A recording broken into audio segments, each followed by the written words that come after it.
Donald Trump gënjeu. Lufta kundër Iranit nuk nisi për një kërcënim bërthamor të papritur. Investigimi i fundit i New York Times zbulon se ky ishte një plan i thurur prej muajsh, i nxitur nga prapaskena të fuqishme të Benjamin Netanyahu. Më 28 shkurt, Trump i shpalli luftë Iranit pa miratimin e Kongresit. Arsyetimi i tij ishte se Irani ishte vetëm 2 javë larg bombës atomike, por ja ku çndron kontradikta. Vetëm pak muaj më parë ai mburi se i kishte shkatruar të gjitha implantet e tyre. Madje edhe Agjencia Ndërkombëtare e Energjisë Atomike konfirmoi se nuk kishte asnjë rrezik bërthamor urgjent. Atëherë pyetja që shtrojmë është, pse tani po goditet Irani? Dhe përgjigjja ka një emër, Benjamin Netanyahu. Për Netanyahun, Irani është një kërcënim ekzistencial.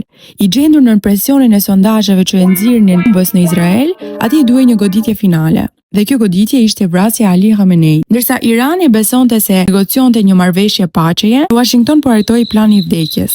Më 28 shkurt, inteligjenca zbuloi se Khamenei do të dilte nga bunkeri i tij për një mbledhje sekrete. Trump dha dritën një shile dhe brenda pak orësh udhëheqi suprem i Iranit mbeti i vdekur. Dhe ky skenar na kujton vitin 2003, ashtu si George Bush me armët e shkatrimit në masë në Irak që nuk ekzistonin, e Trump po përdor të njëjtën strategji.